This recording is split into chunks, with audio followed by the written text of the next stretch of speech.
6ကျိုးက3ရင်တည်ရ5ကျိုးက3လင်းက4ကျိုးကလည်း3လင်းကနောက်ပြီးတော့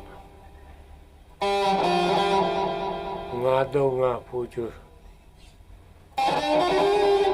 3ကျိုးက5 6ခွန်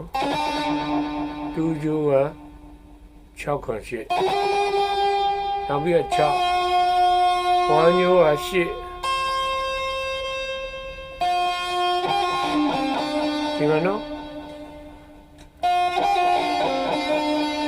ဒူဂျိုက6 8 6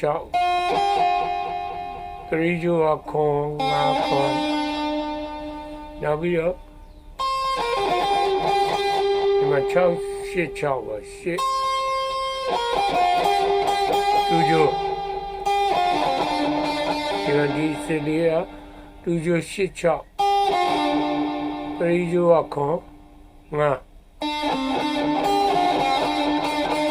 နောက်ပြီးတော့5ခွန်မဲ့3ရိုး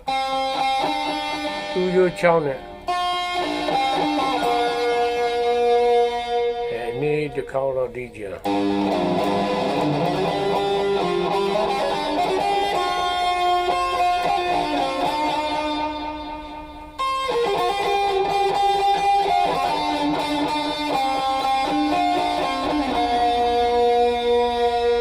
ဆင်ပြေပါစေ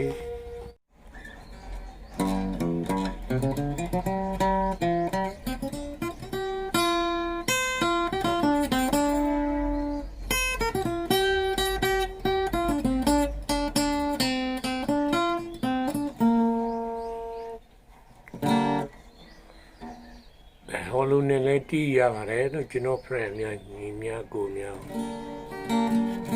ပြောပြတာပါ